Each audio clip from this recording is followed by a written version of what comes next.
This podcast is sponsored by nobody. Hey dudes, welcome to Splat from the Past, the only 80s themed horror and sci-fi show where things can get totally radical.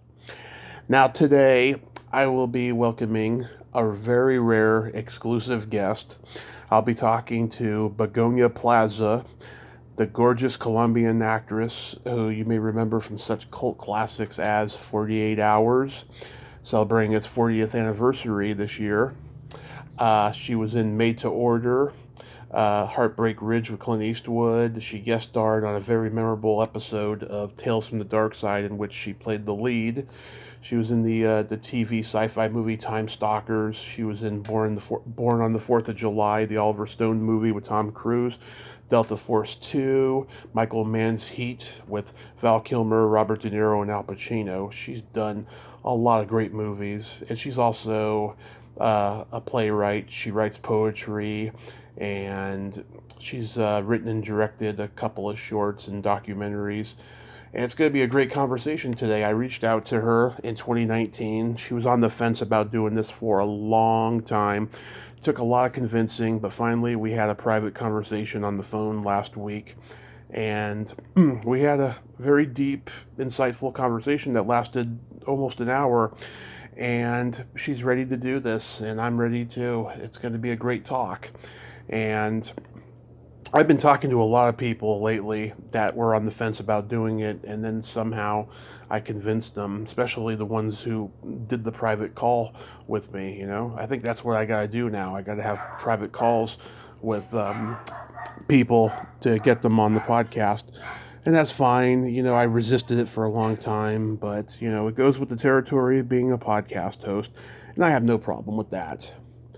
So yeah, here is my interview with Begonya Plaza. Hey, Begonya, welcome to the show. How are you tonight? Hi, Tommy. How are you? I'm good. I am just spectacular. This is such a great honor. Thank you for finally taking the time to do this.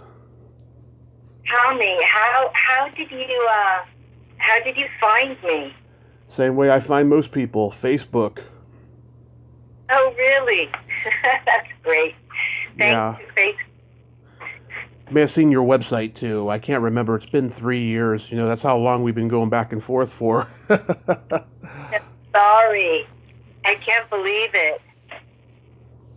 So, going back in time, I was reading that during your childhood you lived all over the A country. lot of times, right? Going back a lot of times. Yeah. You lived all over the country, you know, going from Colombia to New York to LA, everywhere. Were your parents actors, and that's what prompted you to gravitate toward acting? No, not at all. My father was, he was a baker. Mm-hmm. He had he's first in Colombia where I was born, and then we moved to the States when I was 6. And no, he wasn't. I think that, you know, and now that he's 91, he does a lot of writing. Mm-hmm. So maybe, you know, there's some connection, but I know his mother was a singer, and Right. his father loved the theater.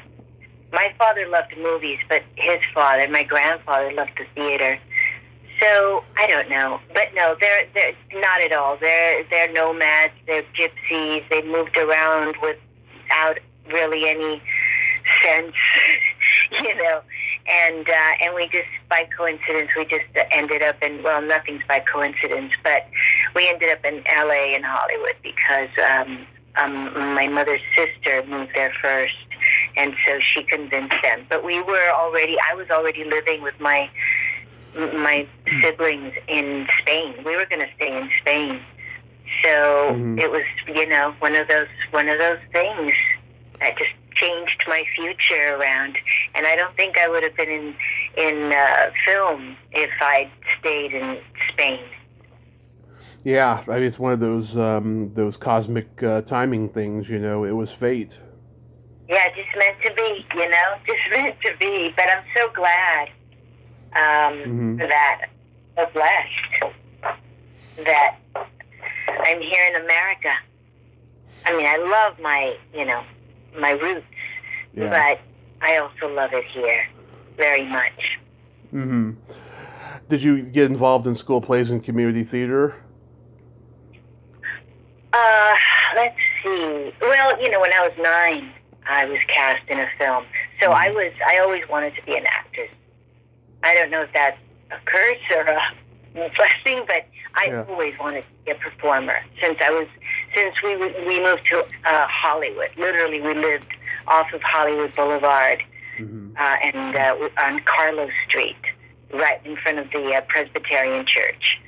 So I grew up there, and I went to Selma when I was in elementary, and we would walk in the mornings and with my mother and my siblings, and there was a man on the corner, and he would always give us out these 45 little records. Right. Of, Capitol Records was right, around the corner, and we would get all these records, and I would come home after school and just perform and sing them in front of the mirror.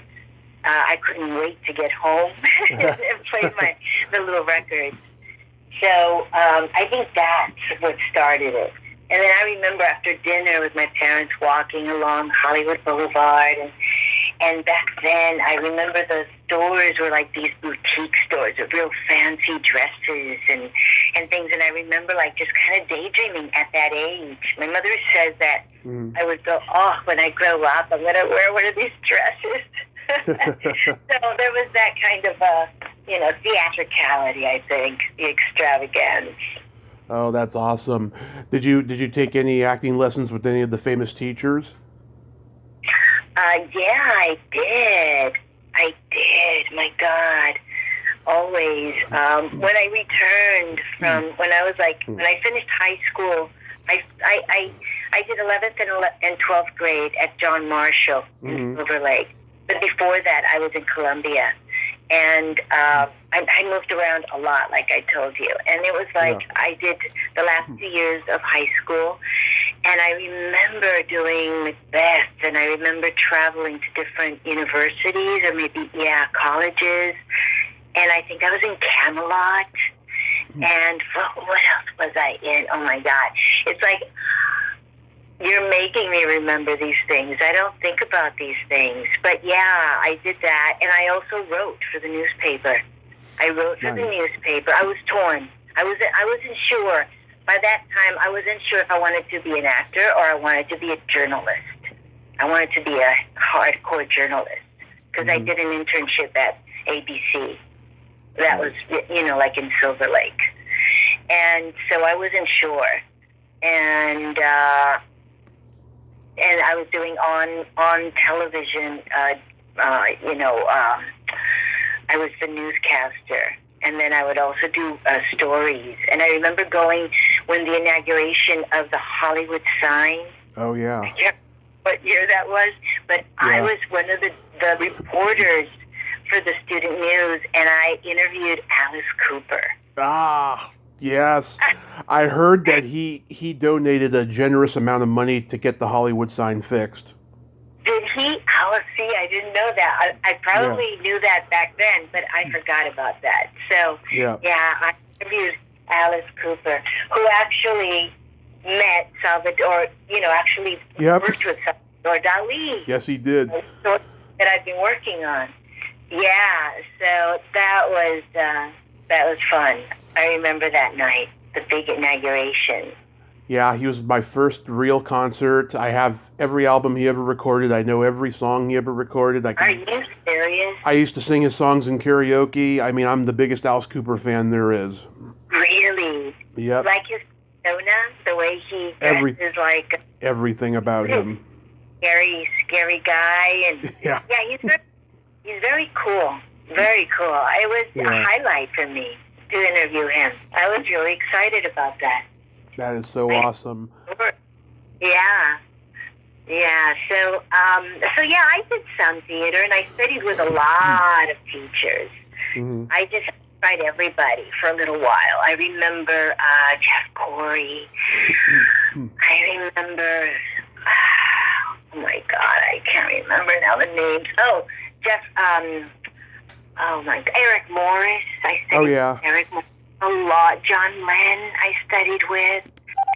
Oh my Oh, I God. see the list here. Geraldine Page, Bill Hickey. Well, that's once I moved to New York. Okay. Before that, privately, I studied with these guys, and then I did 2 years of Los Angeles City College Theater Academy. Nice. And I didn't do the third year. They didn't invite me back. Oh. Any particular reason? They said I didn't fit in. As I recall, maybe I made this up more dramatic, but I think they said that I did not fit in. Oh. And I remember I had already read the Actors Studio book, Mm-hmm. and I always felt like they were a little too performing for me. I wanted something a little more deeper from inside. So I had already read that, and I think maybe in my subconscious somewhere, that in my ideas, I wanted to move to New York, and I wanted to study, the method. Right. For me, I was really, so I don't know, but it was a big shocker because I loved studying at LACC Theater Academy. It taught me a discipline that I just to this day. I mean, I remember working on sets, making costumes, doing everything from dialects to everything till 3 a.m, almost every day. It was the whole sum of theater, and it was really wonderful. The whole craft was really wonderful. So I was devastated when I wasn't invited back. I can imagine. It really hurt. I was almost about to give up. And then there's, this part of me that always does that. I've learned through the years that after I, cry a little, I roll up my sleeves and I say, no, I'm going to show them. So I started sending out my picture and resume to casting directors, just from my home, on my own. Yeah, I got kicked out of junior college, so I know exactly how you feel. You got kicked out? Yeah, I was taking a film class, and I was always correcting the teacher in front of students because oh my God. This guy did not know shit about film. And so he just asked me not to come back next semester, and his excuse was that that I needed to take, if I was going to come back, I needed to take writing classes over hiatus because my writing was terrible. And I was like, what the fuck? Why? I know it's because I corrected him. I know it's not because of my writing. Of course. Yeah, I have this inkling of an idea of why, but I rather not, say it because it's just not. It's not right for me to say it because there's no proof. But I have this idea. I think I know why. I think I'm on the same page with you as well. So you start sending your resume and picture out to people, and is that what leads to 48 hours? Yeah, that's when Judith Holstra called me, and I went and auditioned for that. And I remember that when they asked me, they offered me the role, and they said that it was completely nude. I said no. I turned it down, and they actually had to. They had to call me like a ton of times. Because I was convinced. I even had to go and visit Judith Holstra at her office, and she was so lovely. And I remember telling her, Judith, would you take your clothes off? And she goes, no, honey, not me, but you should. And you don't have an agent, and you don't have a SAG card. What are you waiting for? And so they finally accepted to put me in a costume, and I didn't have to take my clothes off. So that was really cool, and I just it was a wonderful experience working with Walter Hill. Yeah, God, he's just he's like a daddy. He's like so beautiful. He's amazing. I worked with him another time, but then there was another time that he called me for something, and it was also like this little sexy bimbo, and I was like, Paul, I don't want to do that. So it was. He's one of my favorite filmmakers of all time. I love all his movies. A guy I just interviewed just wrote a whole book about his movies, and it's coming out soon. Oh, I would love to read it. Yes. I love him. I really love him. Yeah. The last time I saw him, I ran into him at a diner on, where is that? Close to La Cienega. That diner that all these film people go to. Cantors? No, not Cantor's. That's on Fairfax. Mills? It was this diner, and I ran into him, and we actually hung out, and he called me like 3 days later, and he said, let's have lunch. Come right now.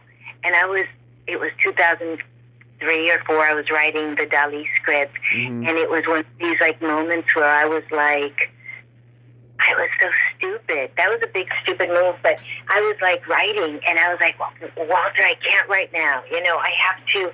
I was living in like Silver Lake, and he was like way in Beverly Hills, and it was like, oh yeah, let's have lunch. Like he thought I was living a block away, and I was like, I'm far, like it's, and so, and I never saw him. I don't know if I spoke to him or he just must have said, that fool, and we never spoke. But yeah, I could have hung out with him a little longer in 2004.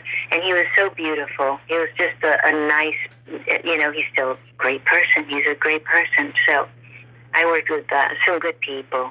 I feel really blessed about that too. Most of the work I've done has been with really good people. So starting at the age of 4, I used to watch 48 Hours with my dad when my mom wasn't home. Okay? You're 4? Yes. What? We had a Kodak VHS tape.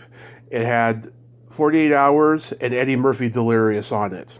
And so delirious, yes. He would watch Delirious, and I had to go in my room. I couldn't watch Delirious. So It was delirious. So Eddie was delirious. Oh, it's the best comedy special of all time, in my opinion, at least in HBO format. But since you were a kid, you were like a little pop culture TV, really buff. You were like, It started then, for 10 years, until I actually saw Eddie Murphy Delirious, my dad would be quoting lines from it around the house, and I thought they were his own jokes, But then when I watched the Delirious special, I'm like, oh my God, my dad says this around the house all the fucking time. My dad's stealing jokes here.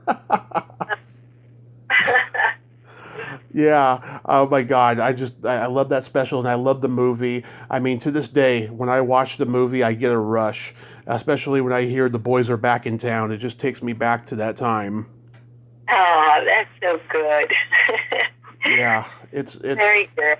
It's just impacted my life. My dad and I, we still quote all the lines and everything. So 48 Hours was important to you, huh? Yeah, it's one of my favorites. To me, it's the best buddy cop movie ever. I never liked Lethal Weapon that much. I never liked a lot of the imitators. To me, this was the first and the best.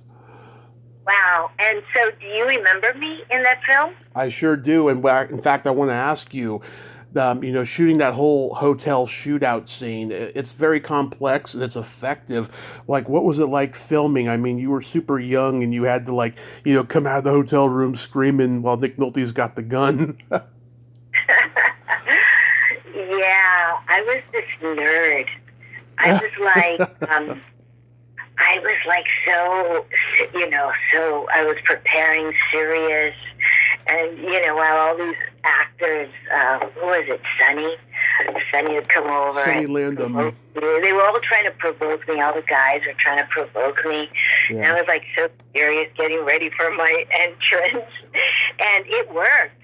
It really worked. I was on. I was on fire. I remember. I really, I don't know. It was natural. It was really good. In front of the camera, some actors are better. I'm better in front of the camera than like at auditions. Mm-hmm.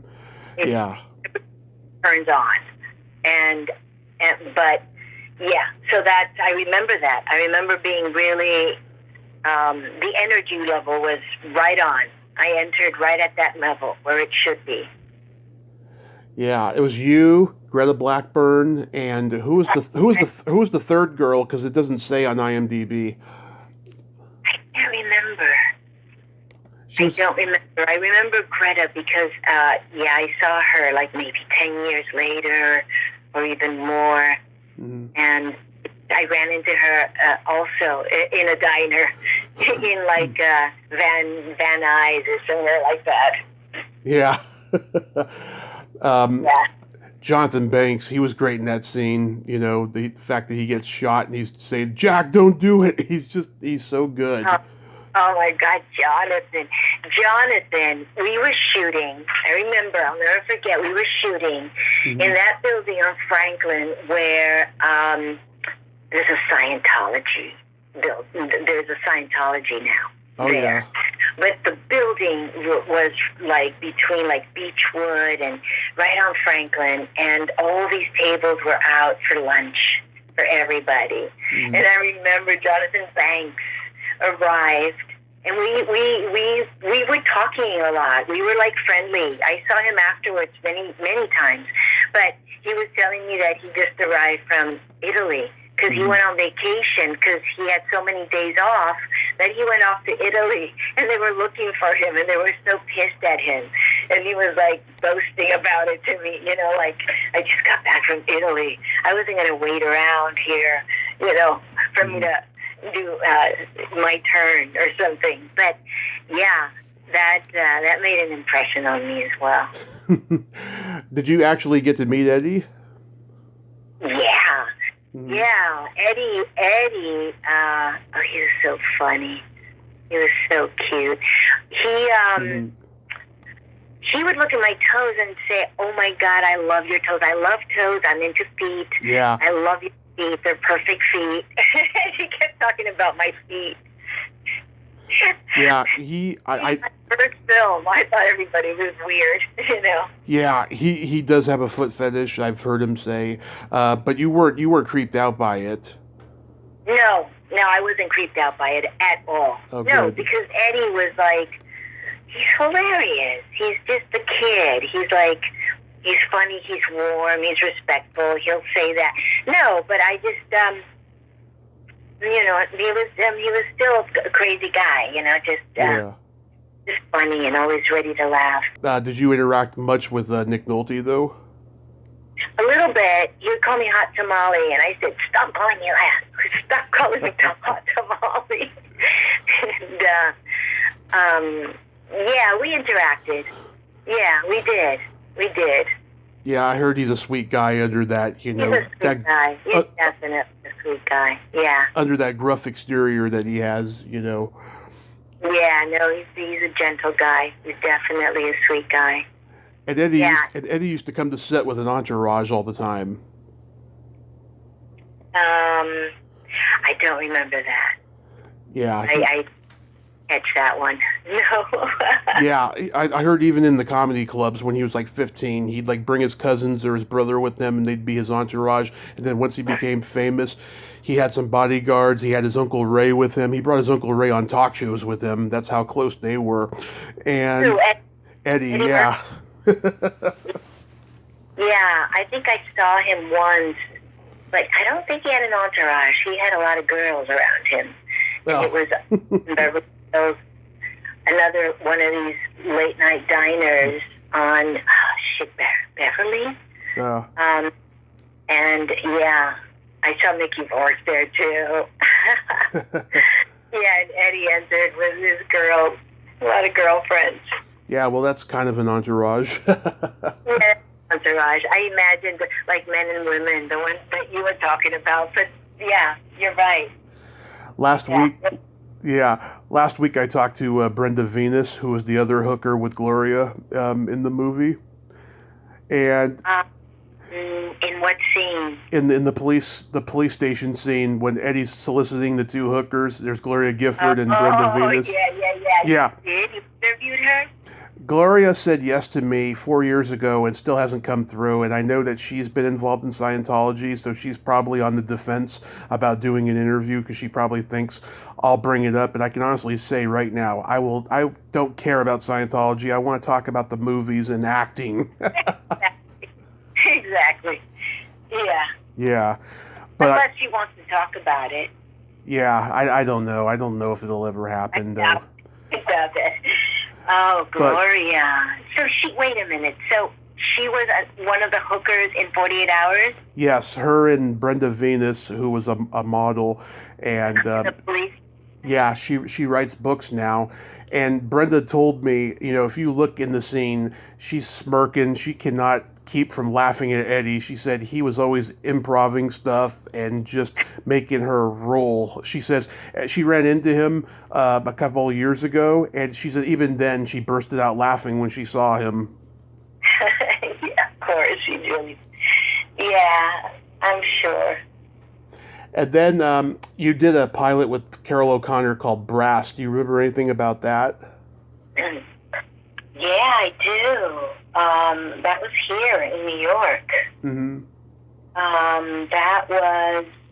moved to New York and I started studying with, first with Herbert Berghoff, Mm-hmm. Uda Hagen at the HB studio, and then with Bill Hickey there. Yeah.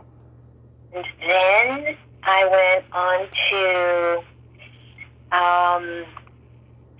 Geraldine Page, but I studied with a lot of people. I remember I studied with every technique I could possibly discover. I remember, Yeah.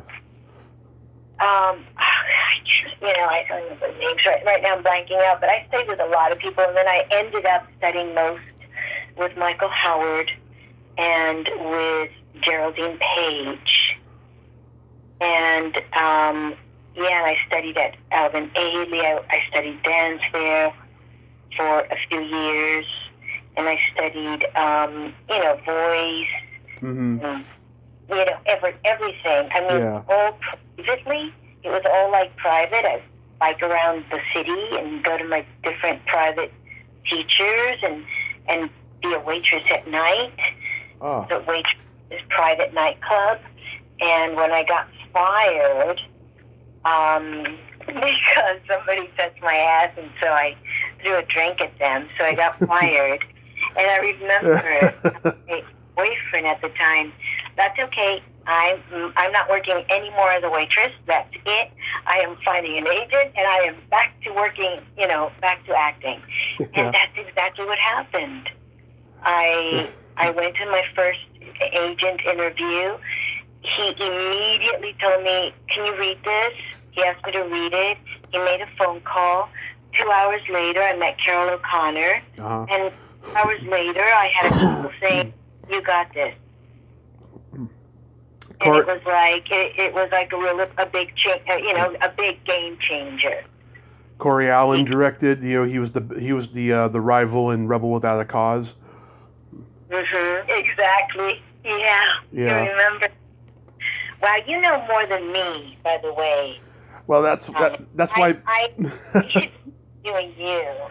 that's why people give in, because I'm a good memory refresher, and plus I always put forth my knowledge, and it makes the conversation more lively. Yeah, that's really good. You're the one that's moving this along. Thank you. Absolutely. Corey Allen directed, and then Scott Baio's cousin Jimmy was in it. I think he should have been a huge star instead of Scott. I liked him in Bad News Bears and Breaking Training. Oh, really? Yeah. And yeah, he was a sweetie. Marcia Cross in her first role, Vincent Gardena, Gary Clark, who I did a tribute to on the podcast last year. I've become friends with his daughter. And oh, nice. yeah, that's a good cast there. Too bad it Yeah. didn't go. A lot of good people. That's where Dan Loria. Mm-hmm. Dan Loria was in a small part. I guess that we were in together, and we just became friends. We stayed in touch to this day. And then he produced a play at Beverly Hills, and that I was in, and a lot of different opportunities working together while I was, pursuing. I mean, because after a while I kind of disappeared, so it's wasn't the same. But while I was pursuing, I definitely worked with Dan many times. And it's great to see that he's become so successful. Oh, yeah. I used to watch The Wonder Years. Yeah. Yeah. That's an Archie Bunker role. Kinda. I mean, he wasn't. He was no doubt, a conservative racist, but he wasn't like making racial slurs on that particular show. Right. He was just a little grumpy, right? Right. He was a curmudgeon. Exactly. Right. Then you do a CBS school break special, The War Between Classes, and I've talked to a few people from this. Yeah, Jan Gann Boyd, she's been on here 4 times. Really? How is she? She's getting back into acting. She was doing other stuff for a long time. And Barbara Sambeth, she's in Florida now. Wow, that was one of my first jobs. And War Between the Class. Wow, that was really early on. Yeah, and Nadine Vanderveld, I've been trying to get her on here for a while. Hopefully it'll happen. But I actually remember seeing this, though. Like, what was the experience like? I mean, you must have been proud of the script because it had these undertones of, fighting for racial justice in the school system. Yeah. No, I loved it. And I remember the director, and I remember just getting along with everybody great. I mean, we were all so young. It was I don't know if anybody really was like, I think we were just having fun. I don't remember, like, any character traits or anything. I think I remember we had to ice skate, go on ice skating, and everything was just like, a great adventure. Mm-hmm.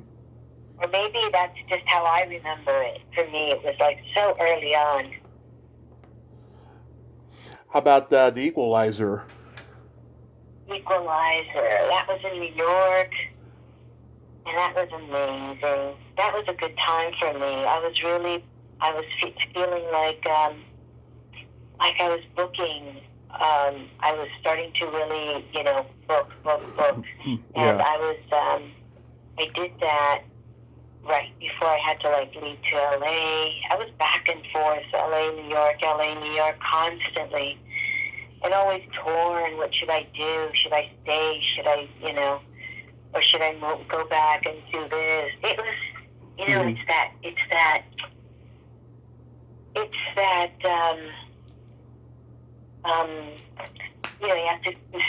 you have to consider what direction you're taking. Right. What am I doing? Am I doing theater? Am I doing film? I need to pay my bills. I need to, but if I stay and I do theater, I'll end up doing really what I love. It's like, but then you also love film. I love film. Yeah. But, but you also want bigger roles, better roles, more interesting, more inspiring. So it's like that constant, it's not a struggle, but yeah, it's a challenge. It's a challenge, definitely.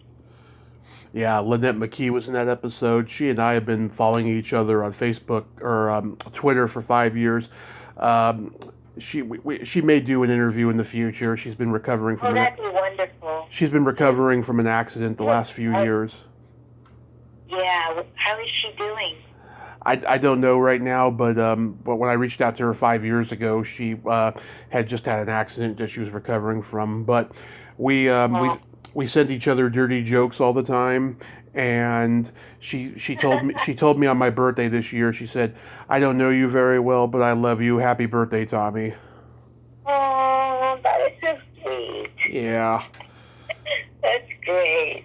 She worked with Walter on Brewster's Millions. What? She worked with Walter Hill on Brewster's Millions. Oh, wow. Yeah. I didn't know that. Oh, that's a great movie, and she's great in it. Yeah, she was lovely to work with. I'll tell her you said hi. What? I'll tell her you said hi. Please do. Because I do remember on the... Yeah. I remember that episode you did of Tales from the Dark Side, The Last Car. Oh, that was so much fun. Yes. What do you remember about that? What I remember about the actors. Mm-hmm. Mary Carver? What? Mary Carver? Mary Carver and Louis Gus. Louis Gus? Louis Gus? I think so. I mean, yeah, there were a lot of, who else? I think that was it. Louis Gus. And, yeah, Louis Gus, Scooter Stevens, Burt Williams, and Paul Sparrow was the narrator. Oh, Paul Sparrow, right. Yeah. Yeah, well, no, it was just a lovely experience, you know? Yeah, most people I meet who guest starred on this show said they never got to meet George Romero, but they wish they had. Yeah, I know. I know. Yeah, I've considered that too. I thought, wow, I never got to meet him. Yeah, Mary Carver was a legend. I mean, she was in From Here to Eternity, and of course, she got famous later for Simon and Simon. Yeah. No, we would have conversations about all that because one of my good friends at that time was John Randolph, and I think they had worked together and they knew each other, so we shared a lot of stories. I remember between takes, we would be just sitting, you know, chatting away, and she was like a little bit out. She was very nurturing between takes, very different than the role she played. You know. Yeah. The aloof. Cold. No, it was. She was very warm, very motherly. Oh, that's awesome. Yeah. Yeah. Yeah, and she was like talking to me, giving me advice, and just very supportive. It was it was a nice group. My dad took me to see Heartbreak Ridge when I was 3. It was at the drive-in. I remember one week we went to go see Star Trek IV, The Voyage Home, and then the next week we went to go see Eddie Murphy's movie, The Golden Child, and Heartbreak Ridge on the same night. You were 3? Wait, Yeah. but how can you be 3 when you were 4 when you saw 48 Hours? Well, I already knew who Eddie was because of the Golden Child and Beverly Hills Cop. You know, we went to go see Beverly Hills Cop 2 like 6 months after this. Okay. Yeah, so I already knew who Eddie was, but 48 Hours has always been the more special of Eddie's movies to me. Yeah, wow. Yeah. You were teached in film and television. Yep, early on. Yeah. So was that a standard audition for you? Did you audition for Clint? I sure did. That was an interesting audition. That audition I remember because I had arrived early to my casting call, and I was waiting and waiting and waiting, and I wouldn't get a call. I signed in, and I think I was alone. Mm-hmm. So then, I don't know, at some point, another actor comes in, and the casting director, who I can't remember his name right now, but shit, he comes out and he calls her in. Mm-hmm. And then another actor arrives and he calls her in. So before he called the second one, I stepped into his office and I said, wait a minute, I've been here.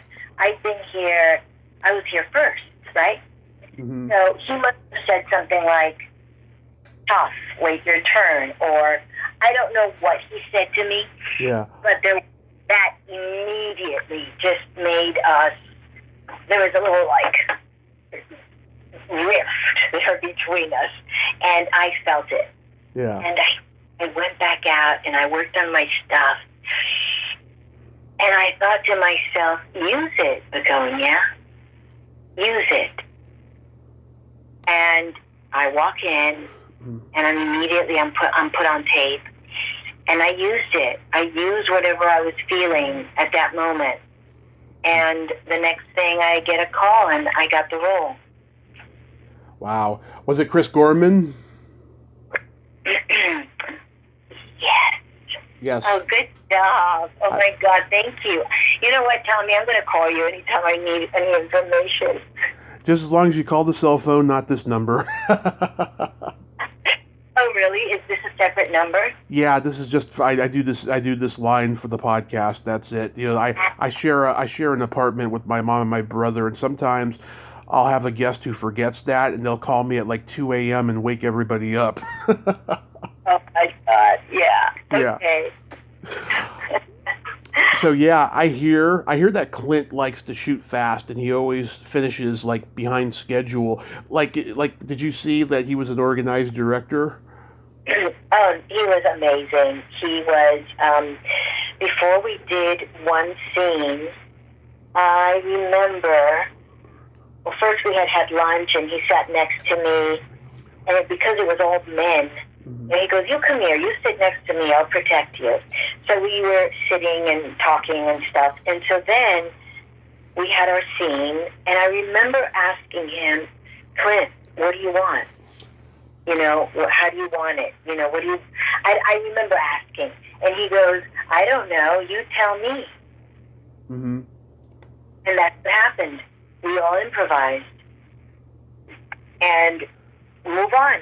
And then, fine. You know, it was like done.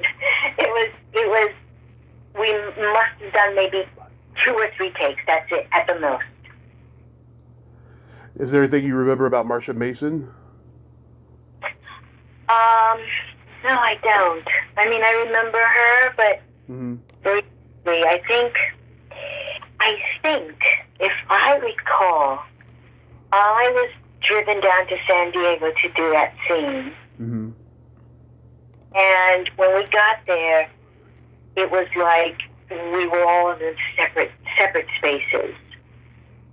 So when we were called in to work, again, if it was Clint Eastwood, it must have been like a quick scene. Mm-hmm. So it wasn't like we got a chance to really hang out and wait to be called together, or, I didn't spend that much time with her that I recall. I feel like I'm on the stand. She's very talented, though. I take the fifth. Yeah, he had a great cast in this movie. Moses Gunn, Mario Van Peebles, Tom Villard, who's no longer with us, but he was great. Mario Van Peebles, I became very close with him for a while. Yeah. He showed me the first time he was able to afford buying an apartment. When he bought an apartment, he goes, come, I want to show you. He showed me his apartment still empty. He had just bought it. And I became close with his mother. And I never met his father because at that time I was living in L.A. But, yeah, my God, I can't believe him. Yeah. Talking about all this. Oh, my mind has been so in the present. I don't think back that much, Tommy. Yeah. I know, I've run into people all the time who don't. I don't look back. And then, I've been writing this novel that was on a play that was based on the screenplay about Salvador Dali that I started, since 2004. Yeah. And it's been like my imagination goes every, other places. And then life itself. Yeah. Mother and living elsewhere, and then becoming a single mother, and the struggle and the challenges there, and then falling in love again, and again getting married, and my daughter's now older now, so it's a lot of life happens. So those memories that you're bringing up are a long time ago. Well, I'm a very harsh critic of today's movies and television. I can't get into a movie or a TV show like I did when I was a kid. That's why I want to preserve the memory of all of these. I agree. I definitely. Hello? Are you there? I'm here. Okay, I'm going to drop the phone. Yeah, I agree with you. It's really hard to find good stuff. Do you ever watch, like, European films? I haven't in quite a while, but like there's ones that I watched, from back in the day and stuff. I loved, Australian cinema. I loved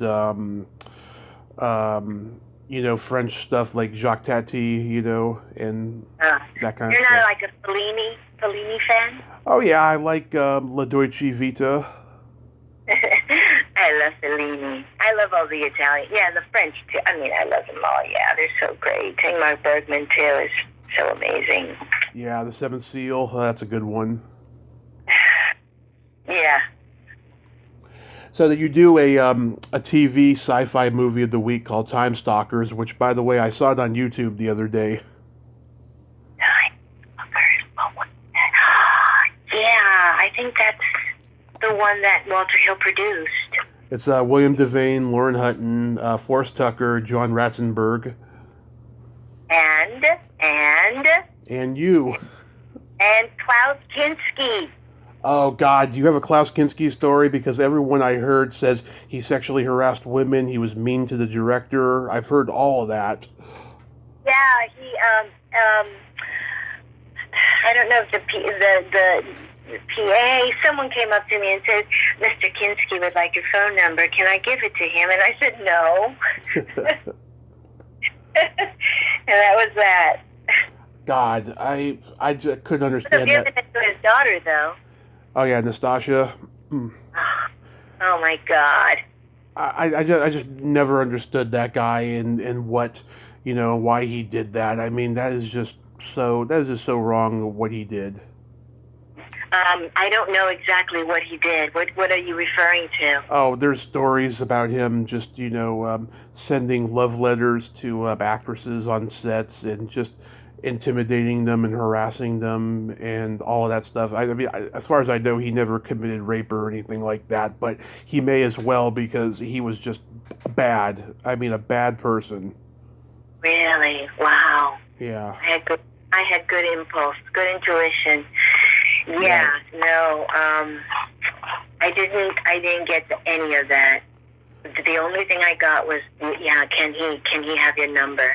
And I said no. I'm glad that's all you got because, yeah, I've heard some horrific things. But did you get to witness any of Lauren Hutton's potty mouth? I heard she likes to say fuck a lot.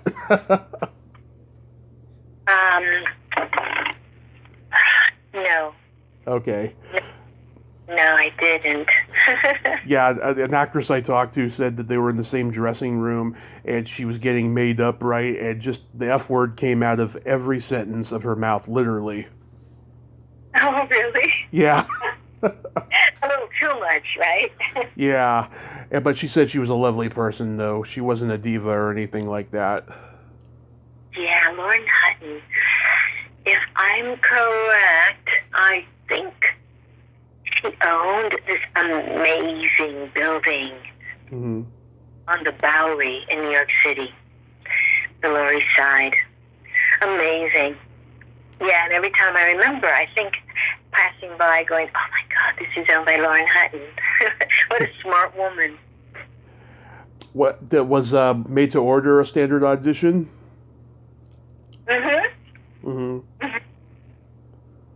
Yeah, it was. It was a standard audition. It was at this, I think it was at a hotel on Sunset Strip where I went to audition. And it was like immediately meeting the director, Amy Jones. Oh, I love her. And and I think that, yeah, it was, if I'm correct, I don't think I had to audition too many times. I think I auditioned once. I got the part. And then there was a read-through, a table read with all the actors in somebody's home. Who knows who it was? I can't remember. Maybe it was Ali Sheedy's or but it was a read, and it was fun, and it was great. And then we started shooting. Yeah. So that was an easy one.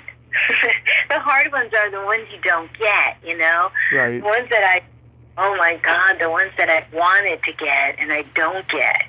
Like being so close to Color of Money with Ooh.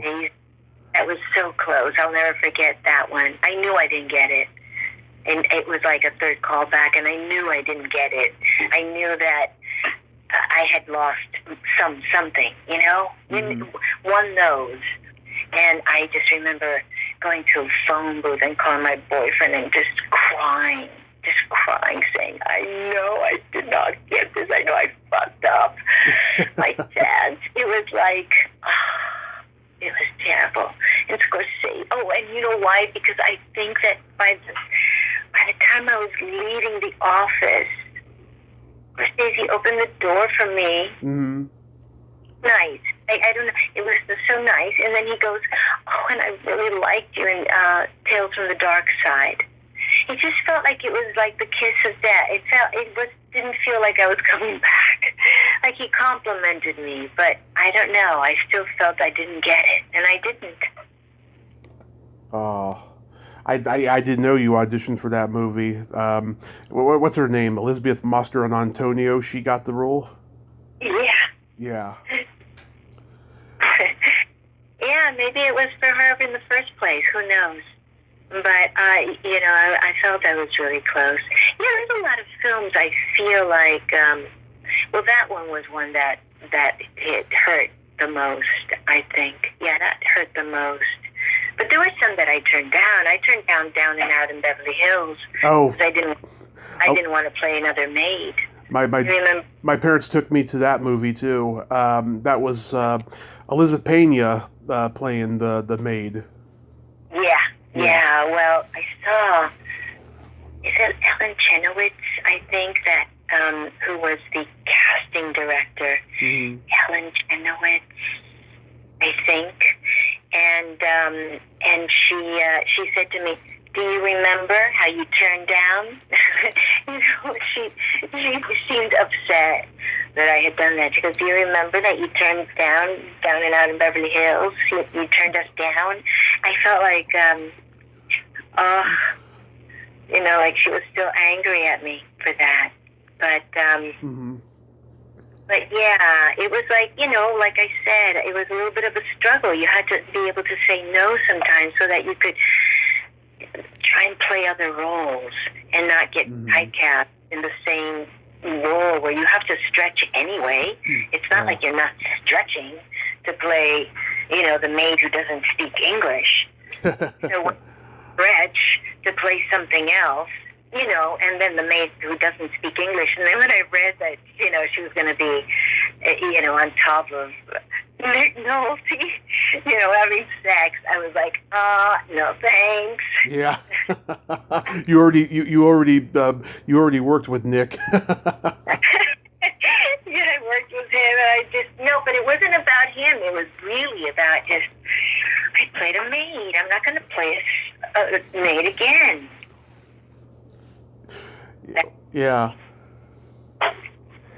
Yeah, as I told you on the phone last week, I love the social commentary about the racism in Made to Order. When Ali Sheedy as Jessie becomes a maid for her punishment, and she's working with you as Maria and Mary Clayton as Audrey. She sees what racism you two go through as maids. It's wonderful, and it's a very bold plot point for its time as well. Yeah, totally, a really good little film. Yeah. Amy Holden Jones, she's a genius writer.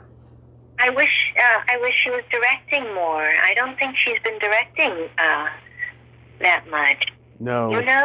No. And is she mainly just writing screenplays or what? Yeah, I think she's doing mostly television or streaming now. Oh wow. Oh, she's someone I would love to see and give a big hug. If you ever talk to her, can you tell her I love her so much? I will. Yeah. Yeah, oh my God. Um, Valerie Perrine is in the movie. I have a very touching Valerie Perrine story. You do? What is it? I reached out to her a few years ago, and she said, "Oh God, you sound like a lot of fun. I would love to do your podcast, but I have Parkinson's disease and I chatter when I talk, and Oh, I don't want your listeners to put earplugs in oh, during the interview." But she's like, I wish you so much joy and success, and I told her about my car accident and everything, and she's like, yeah. you are an amazing survivor, and that just brought a tear to my eye. Oh, that's great, Tommy. Yeah, Wow. Well, the nice thing is that you're talking to, like, creative people, right. and they are, Hmm. I think, most of the time, when their ego doesn't get in the way, loving. So you're getting a lot of love, which is a great thing. Yes. I'm sure you heal faster. Well, I always say nothing beats realness, just be yourself and be real, and people will respond to it. And it took me a lot of years to figure that out because I was just so insecure in who I was, leading up to my accident that I just felt like I had to conform to bullshit of society. And then I realized, no, I fucking don't. I can just be me. Exactly. Wow. So this, do you think the accident made you realize that, or you were already realizing it beforehand?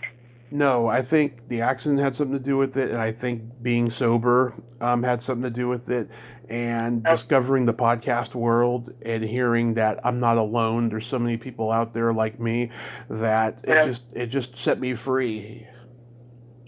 Yeah, that's the lack of confidence, the lack of security, thinking that, you don't have permission to do something, unable to do something because you're waiting for somebody to give you permission, when in Right. reality, there's nobody there, It's just, we have to just be ourselves.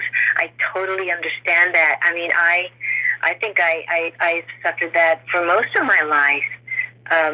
Always, hesitant, because you always feel like you're not good enough, or you're not, what people will like. So it's definitely the collective, the world as a collective. We always think that way, and I'm so glad that you are overcoming that. Yes. Important, your joy. You're going to be you're happy. You become happy, right? Because I've you're not. You're not. become very happy, and I'll tell you. Yeah, you sound happy, Tommy. Oh, yeah, leading up to the pandemic, I was half happy and half miserable. And now, since, God, I've been getting wonderful people during quarantine, and just life is starting to become a domino effect and everything. I've become so much nicer, so much humble, and I've just thought to myself, okay, I just had a setback, but I'm looking forward to the next home run I hit. Yeah, absolutely. Yeah. Oh, good. Good. Are you working on other stuff? I write. This is your passion. This is your baby. This is your creativity. I write, I've been writing screenplays since I was 12. I'm trying to outline my first play. I came up with an idea for a play that will probably eventually become a screenplay. I do that. I have my memoir I'm working on. So. Oh, Yeah. wow. So you're busy. Yeah. Wow. Well, I balance it, between that, and plus, I just got diagnosed back in April with type 2 diabetes, so I have to put exercise in the mix, Oh, but yeah. and no sugar, and yeah, I'm a happy guy. Yeah. Good. I just did a yoga class online right now with my beautiful teacher, Brian Kest, who's in the Coast, but I take the class online, and oh my God, it's so great. You're lucky you do it online, because I've heard that people who do it in person, they have trouble not farting when they're doing it with other people. Oh my God, that's so funny. Well, you're not supposed to be eating too much before yoga. Well, I don't know how it works, but it's natural that people are going to get gas. Yeah. Oh, that's so funny. So tell me about Born on the 4th of July. Like, how does that come to you? Born on the 4th of July. Oh, right. Wow. You're not going to go over every single project, are you, Tommy? You'll be here. We're almost at the finish line. There's a couple more, and even if you don't remember much about them, I'll just... Well, I remember. I definitely remember that one because, what's his name? Shit. The casting director, Billy. I'll look it up. Billy something. I'll look it up. Yeah, this was the first time I auditioned for Billy, and I got a call back. And for the callback, it was with Oliver Stone, and Oliver Stone was sitting behind a desk, and he wasn't looking at me when I entered. He didn't even, Billy Hopkins. Billy Hopkins, right? So I walk in for this callback with Oliver Stone there, and he's not looking at me.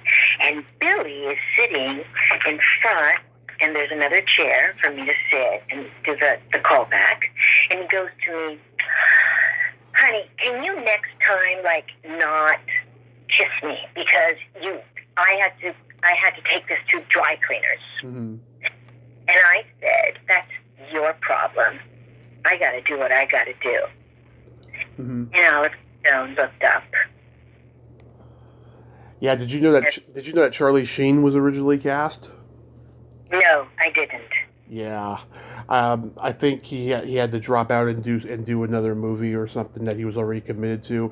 It would have been interesting to see him in it though. But Tom Cruise, I think he does a great job in it. He does a great job. He was great. He was great, and it was great to work with Willem Dafoe as well, and meet him. And I was awestruck because when I saw him, I was in a hotel in Manila, and he walks in, and all I could think about was Jesus Christ. I was looking at him like this, and I told him, I'm sorry if I'm looking at you like this, but all I can think about is Jesus Christ. Yeah. It was. I suddenly had this reverence for him. I think perhaps that's what happened to him. Him doing that film so early on. I think the whole world feels like I do. I don't know. I just feel like he's such a cool guy. He's so beautiful. Very good actor. Yeah. Great actor. Great human being. So yeah. How was working with Chuck Norris on Delta Force 2? It was nice. Mm-hmm. He was quite a character. Yeah. Quite that character. Yeah, it was nice. It was also in the Philippines, but it was at the other end of the Philippines. It was in the south, and we were in these areas that were just wild jungles and little islands, and that was a whole month there. And that was amazing. Yeah, Richard Jekyll. Oh God, he was a great character actor. Yeah, and there was a tragedy that happened in that film, on the film set. Oh. I had already left, and I was already in LA, but I got a call from someone who I became friends with. I think he was he worked the lights, and he called me and he goes, the helicopter crashed. Mm-hmm. And there were some, people who died and some people who got hurt.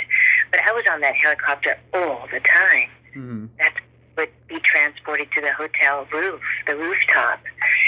And it was terrible. It was really sad. It was shocking. I cried and cried and cried for a long time. I remember it really hurt. It's like Vic Morrow on Twilight Zone. What? Vic Morrow, that helicopter came down on him and killed him when he was making the Twilight Zone movie. I didn't know that. Wow. Oh, it's legendary. They've been talking about it since it happened 40 years ago. Oh, wow. I didn't know.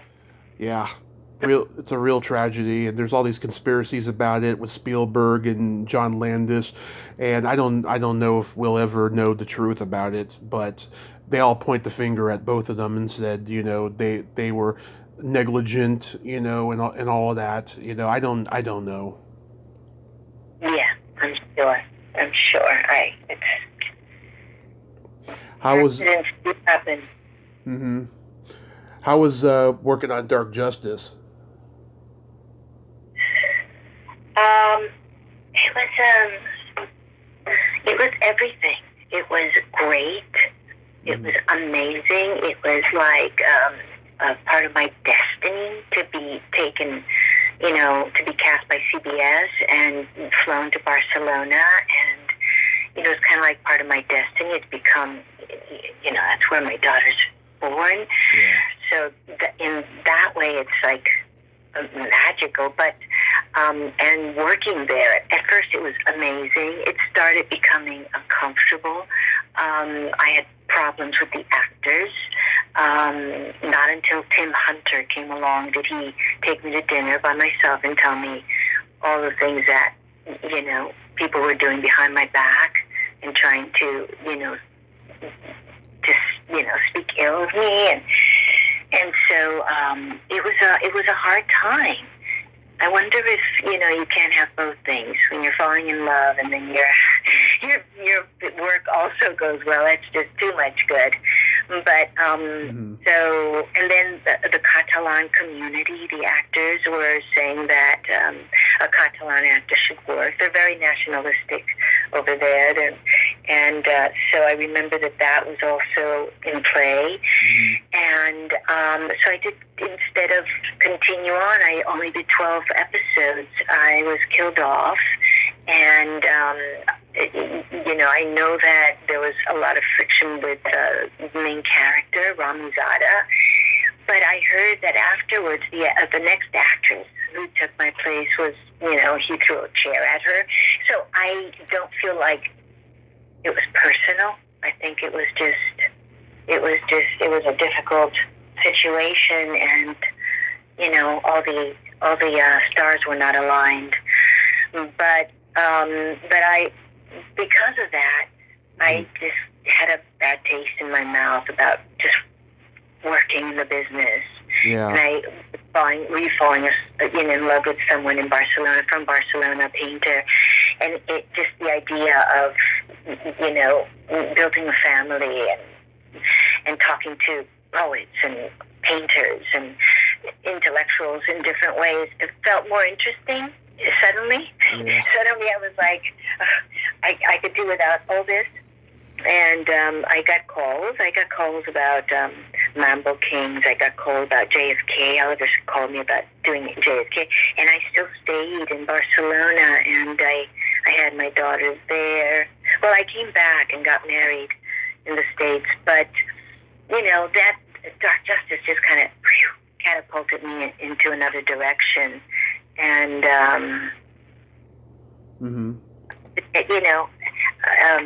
how do they say it? In Spanish, there's a saying like, when a bad thing happens, you have to turn it into a good thing. You just turn it around. So, and it was only bad because I felt like everyday shooting was so uncomfortable. It was like, who said the last line? Whose head was in the camera? Everything was about all the other stuff. And I had already worked with such great actors, and never did I ever hear anybody or see or feel that any actor was thinking about that. Right. So it was so much of that it became uncomfortable, and it really just left me without the desire to pursue at the immediate future, Yeah. Oh, that's awful. But at least you got to follow it up with a great movie with Michael Mann's Heat. Oh, my God. Yes. That was amazing. My God. You know what, we have to talk some other time, Tommy, because that alone is like, Oh, so many memories with Danny Trejo. And, I mean, we hung out a lot. We would drive together. You would show me banks he had. I forgot Danny Trejo was in that movie. Yeah, Danny was in that movie. He was my husband. And long talks with De Niro, who, between takes, we would just sit there at the dinner table, just chat, he and I, and he loves Spain. He loves the Basque Country where my father and half my mother's side is from, and we would talk about the Basque Country, and it was lovely. And he would tell me about his father, how his father was an artist, a painter, because at the time I was married to a painter. Mm-hmm. So it was very personable. A lot of, several dinners at Michael Mann's house, and John Voight helping serve the dinner. Right. I mean, it was just a really beautiful, and just all of the actors. My God. Yeah. Who were the other guys? I mean, forgetting names, but what's his name? Who played the Doors? Val Kilmer. Val Kilmer. He's such a beautiful person, such a gentleman. He was really very, very, very cool. I remember that I wanted a tattoo because I was the wife of an ex-convict, so I wanted a tattoo. And Michael Mann walked in the makeup room and said, "Take that off." And so after the shoot, we were the three sitting there, Michael and Val and I, and he goes, "That was a terrible choice, Michael. She should have kept that tattoo on." And that was way before people were wearing tattoos. I was ahead of my time. Michael smiled. He was happy. He got what he wanted. He was thrilled. Did you work with Dennis Haysbert? With who? Dennis Haysbert. He was the president on that show 24, the tall black man. I don't know. Him and my mom have known each other since they were in kindergarten. Really? Yep. Now, do you know a film that he's been in, and I have too? He was in Heat. Yeah. Oh, and what part? Because I was in like these scenes that were just so contained within themselves. He was in his name was Donald Breeden. I can't remember what he did though. No, I don't think so. I don't think so. I don't think I met him. Okay. No. Yeah, and him and my mom still talk to this day. As big as a star as he is, they still talk. Oh, nice. Yeah. Wow, that's very nice. It's special. Where does your mom live? Does she live? She lives with me. She lives with me here in Redding, California. Oh, okay. So what year did you leave LA? Oh, off and on. I've been. The last time I left LA was 2004, I think. Mm-hmm. For a year, not for a year, almost a year. I was staying with my aunt because her husband, who was a dear uncle of mine, had passed away, and I wanted to just spend time just writing the screenplay on Dali, and I felt like getting away to Hollywood better. And so my daughter was going to an elementary school in Brentwood, and that's the last time. And that time is when I think I must have gotten my first cell phone because I have a 310 number. So I got my cell phone there in that year. Yeah, you needed like a creative outlet as an artist to get away from the bullshit of Hollywood and go somewhere where you can, be free, so to speak. Well, I went to LA to do the screenplay, and then I came back home to New York. I felt like I already considered home. Like before that, when I moved here, like in maybe 1999 or 98, I don't know, but I felt that this was more for me. Yeah. I love the city. I love, right now it's not active, but I love always the city. And if you're not working, you're doing character work, you're studying, you're living, you're walking. It's just much more energetic, intentional. It just feels more intentional. In LA, it feels more like a circumstance, Yeah. Everything is a coincidence, something happens. But in New York, it's a little more intentional, I think. Right. So I moved here, and, life takes you in different directions. But I've been writing a lot more, and so now I'm finishing a novel based on that play, based on the screenplay. Nice. And tomorrow I'm actually going to have a reading of one of the chapters, and it's going to go on my channel in YouTube. Nice. It's going to be with Philip Jambry, who's oh my God, he's a poet. He's self-published, and he hosts a lot of like these slams of poetry in the East Village and open mics. And he's going to be reading, and he's amazing. I love him. So I'm really excited. I'm finally going to start getting this out in the world. Because for so long I felt like you do. I'm not confident. I'm not feeling ready. I feel like it's always going to need improvement. Right. And my beautiful husband said to me, you got to just let it go. You got to start doing it. Begonya, you can't just keep writing, and there's a part that needs to, let go of perfection and just get it out there.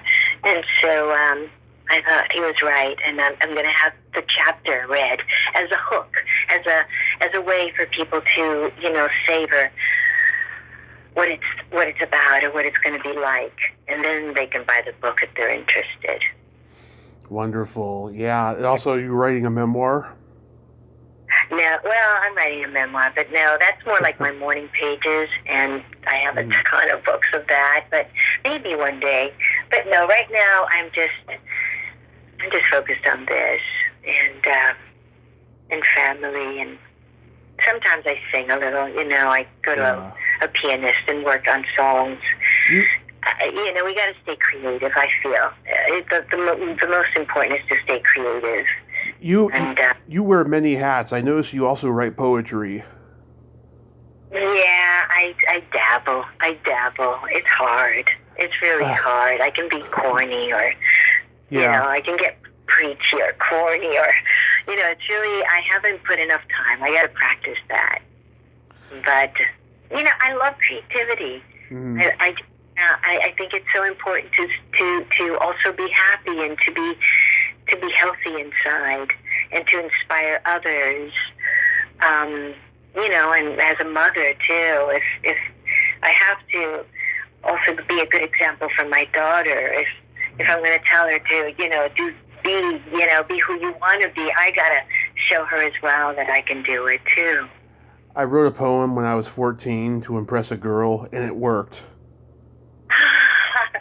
Because you wrote it from your heart. Kind of. I just... We're in love. Oh, my God. I just wanted to impress her, and it worked. Well, yeah, there was a movie, I think it was, or George Sand was a woman writer, but she loved falling in love. She just always fell in love. And she was amazing as a writer of, romance and love poems. So, yeah, falling in love and, wanting to get the attention of that person inspired you. Would you like to hear the poem? Yeah. Oh, my God, Tommy. Okay. I'm ready. I love to be tickled, even when I'm holding a nickel. On my belly or my toes, I always feel like a prime rose. If you tickle me below, I will surely giggle, followed by the inevitable toe wiggle. No way. I did. Oh, my God, that is so funny. Smart. Very witty. Very witty, Tommy. I wouldn't go that far. That's your attention. It wasn't like corny. It was you got her attention. Did you get her attention, or are you lying to me? I'm not lying to you. I could give you more information, but I'll tell you it on Facebook. You won her over? Yes. Oh, I love that poem. That's great. So do you have any other upcoming projects you'd like to mention? Nope, that's it. That's it. I'm just really excited about tomorrow doing this recording. I hope it works. I hope that it's good. Yeah. And I'm so honored that my friend Philip Jomby is going to be reading it. And, it's going to be another little process putting it up. But it'll be fun. So we'll see. I hope that you get a chance to hear it. Yes, I'm a subscriber of your YouTube channel, and I'll definitely check it out. Oh, Mom, thank you. Yeah, I'm going to need subscribers, and then I can send the info when the book is ready. Yes. Thank you, Tom. Oh, yes, you can come back on for a part 2, and we can talk about the book. Okay, that would be fun. Yes. Wow. And I have a joke for you. All right. What do you call a boy that doesn't masturbate?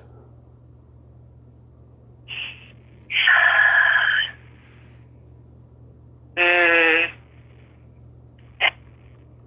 boy that doesn't masturbate. Mm-hmm. Non-boy? I don't know. A liar. Oh, that is good. I get people guessing all the time. You're funky, huh? I'm sorry, what? You're gonna like my chapter. Oh, there's a masturbation chapter? Not a masturbation chapter. But Dali was a masturbateur. He did a painting that was titled The Grand Masturbateur. Oh, yes, I do know about that. Yeah. But, yeah, people are always guessing the punchline to that joke. They say, I don't know, a girl, a loser, just all these different punchlines to that joke, and they never get it. That's funny. So Well, anyway, Tommy, mm-hmm. I gotta go.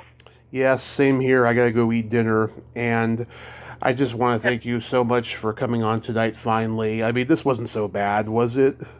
No, this was fun. This was great. Yeah, because I knew when we were having our phone chat last week, there was a feeling of electricity in the air, and I was like, we're gonna have a great podcast, Yeah, great, Tommy. And you're gonna let me know when it's on, right? Oh yes, and also too, friend me on Facebook. Okay. Yeah, that way I can tag you in it. You got it. Okay, you have yourself a great night over there. I don't know if you had dinner yet, but if you're about to, go enjoy it. Thank you. You too, Tommy. Okay, be safe.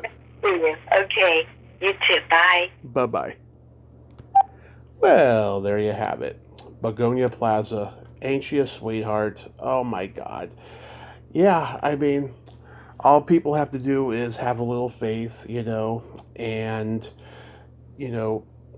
just, persevere, don't take no for an answer, and have fun with life, and, Begonya, as I said, was on the fence about doing this, but after that talk we had last week, it's just the timing was right, and we both, grew since then, and I think we had a great conversation. I enjoyed talking to her, and hopefully we'll get to talk again when the book comes out. And check out that YouTube thing she mentioned on her, her YouTube channel, Begonya Plaza. Well, until next time, this is Tommy Throwback Kovac saying, there's no shame in living in the past, because the present sucks. Later, dudes.